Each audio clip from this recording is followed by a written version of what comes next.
जय हिंद दोस्तों, मैं सेबी पंजीकृत सलाहकार नहीं हूं। यह वीडियो केवल शैक्षिक और सूचनात्मक उद्देश्य के लिए बनाई गई है भाई।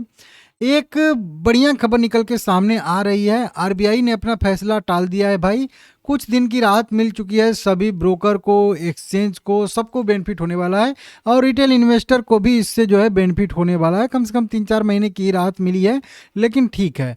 देखिए, यहाँ पे हेडलाइन बन रही है कि आरबीआई द्वारा अहम नियमों को स्थगित करने से एमटीएफ व्यापारियों को राहत मिली है। एंजल वन, बीएससी और अन्य पूंजी बाजार से जुड़े शेयरों पर बनी रहेगी नजर। तो अगले दिन कल मार्केट जब खुलेगा तो इन शेयरों में थोड़ी सी हलचल देखने के लिए हम लोगों को मिल सकती है। खास करके बीएससी लिमिटेड की कह लीजिए, बात कर लीजिए, और एंजल वन की कह लीजिए, और इनकी पीयर कंपनियां जैसे ग्रो की बात कर लीजिए, मोतीलाल ओसवाल, नुआमा, IIFL कैपिटल की बात कर लीजिए, 5 पैसा, इन सब में मोमेंटम देखने के लिए मिल सकता है कल। अब ये क्या रूल है, क्या यहाँ पे हुआ है, उसको मैं बता देता हूँ। पहले आप लोगों को यहाँ पे मैं न्यूज़ जो है थोड़ा सा उसको पढ़ के सुना देता हूँ। आरबीआई ने 3 महीने के लिए टाले सख्त नियम। जी हाँ, आरबीआई के कुछ सख्त नियम आए थे जो भी 1-2 महीने पहले मैं बताया था आप लोगों को। अब जो है उसको टाल दिया गया है। बताया गया है कि मार्केट की अस्थिरता के बीच में ब्रोकिंग इंडस्ट्री को राहत मिली है। Reserve bank of India RBI ने कैपिटल मार्केट से जुड़े सख्त नियम को लागू करने की तारीख को आगे बढ़ा दिया है। 1 जुलाई अब कर दिया गया है। जो पहले नियम जो है 1 अप्रैल से लागू होने वाला था, कल से जो नियम लागू होने वाला था, अब वो 1 जुलाई से लागू होगा। मतलब 3 महीने का यहाँ पे जो है रिलीफ कह लीजिए एक तरीके से दिया जा रहा है, ठीक है ना। यहाँ पे बताया जा रहा है कि एमटीएफ ट्रेडर को मिलेगी राहत, क्योंकि एमटीएफ ट्रेडिंग ही महंगी होने वाली थी और इसके तहत चार्जेस भी बढ़ने वाले थे। एमटीएफ पे जो ये ब्याज लगता है वो भी बढ़ने वाला था। तो ये कई सारी चीज़ें होने वाली थी, तो इसकी वजह से हालांकि आरबीआई ने अभी इस फैसले में कहा है कि फिलहाल ब्रोकर जो है 50% के मार्जिन के साथ बैंक गारंटी का इस्तेमाल जारी रख सकते हैं। अगर ये नियम समय पर लागू होते तो ब्रोकर को की लागत बढ़ जाती और इसका असर सीधा जो है ट्रेडर पर पड़ता। एनालिस्ट का मानना है कि यह नियम के चलते ब्रोकर फीस बढ़ा सकते थे या फिर ट्रेडर के लिए जो है मार्जिन आवश्यकताएं सख्त हो सकती थी। तो ऐसे में आरबीआई ने यह कदम कैपिटल मार्केट को देखते हुए उठाया है, क्योंकि अभी थोड़ी सी हलचल है, शेयर मार्केट थोड़ा सा गिर भी रहा है इसकी वजह से, ठीक है ना। नियमों में बदलाव की बात करेंगे तो ब्रोकर और दूसरे मार्केट पार्टिसिपेंट मतलब इस सख्त रुख जो है उसको जो है टलने पे अच्छा मान रहे हैं, अच्छा कह रहे हैं, ठीक है ना। बाकी अब जो है 1 जुलाई से 100% मार्जिन या कोलेटरल की आवश्यकता होगी, लेकिन अभी फिलहाल में नहीं है। नहीं तो अगर लागू हो जाती तो 100% जो है मार्जिन यहाँ पे देना पड़ता, ठीक है ना।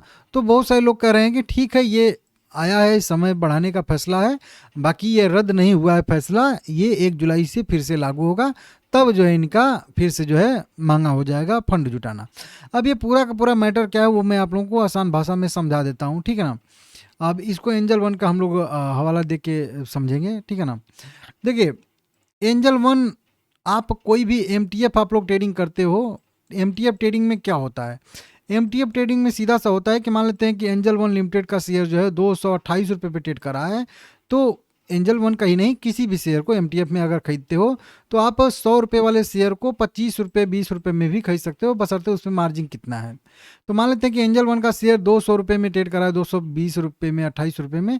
तो ये शेयर खरीदने के लिए आप लोगों को बस केवल 50 रुपये की आवश्यकता थी। बाकी जो 170 रुपये वो एमटीएफ में अगर खरीदते थे तो 50 रुपये पे करना पड़ेगा। बाकी 170 रुपये या 178 रुपये जो पे करना पड़ेगा वो ब्रोकर को पे करना पड़ेगा अपने साइड से।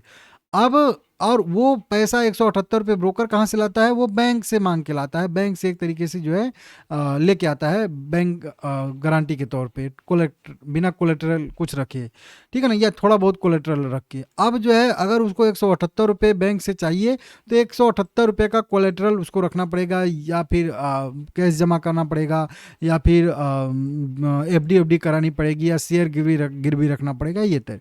नहीं तो उसको 178 रुपये पहले चाहिए होता तो क्या रखता था वो? 50 रुपये, 60 रुपये, 70 रुपये का कुछ भी यहाँ पे कोलेटरल रख के 178 रुपये का ले लेता। जो मतलब आप कर रहे हो कि 200 रुपये वाला शेयर 50 रुपये में ले रहे हो, वही काम जो है पहले ब्रोकर भी करता था कि मतलब जितना भी उसको चाहिए फंड, उसका कम जो है वैल्यू वहाँ पे बैंक के पास गिरवी रख के ले लेता था और वो आपको देता था, और आप एमटीएफ ट्रेडिंग करते थे तो ज़्यादा आप ट्रेडिंग करते थे, ठीक है ना।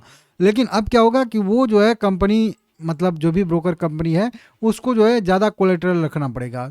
तो फिर ज़्यादा कोलेटरल रखना पड़ेगा, तो फिर अब वो कम ही ट्रेडिंग करा पाएगी, समझ रहे हो अब। तो उसकी वजह से आपका या तो जो एमटीएफ पे मार्जिन लगता है 9-10% का, उसको बढ़ा के 12-13 रुपये कर देगी, या ब्रोकरेज चार्ज जो है बढ़ा के 20 पैसे के बजाय हो सकता है 25 पैसे कर दे, ऐसे भी कर सकती है। तो ये भी चीज़, तो दोनों तरीके से दिक्कतें थी। और अपना जो है प्रोप ट्रेडिंग जो करते हैं, प्रोप्राइटरी ट्रेडिंग, उसके लिए भी इनको फंड लेना पड़ेगा, तो उसके लिए भी महंगा हो जाएगा। तो कई सारी चीज़ें हो रही थी, इसकी वजह से थोड़ी सी दिक्कत थी और इससे लागत बढ़ने की संभावना थी, और वो लागत सीधा सीधा जो कंज्यूमर है उसी पे शिफ्ट होगा, मतलब जो ट्रेडर है उसी पे शिफ्ट होगा। तो ये चीज़ें आ रही थी, लेकिन इसको अभी टाल दिया गया है, और इससे थोड़ा सा जो है बीएससी इन तरीके के शेयरों को जो है बेनिफिट हो सकता है कल के ट्रेडिंग सेशन में। देख लीजिएगा, आगे कोई डिटेल आएगी तो मैं आप लोगों को और आसानी से समझाऊंगा, ठीक है ना।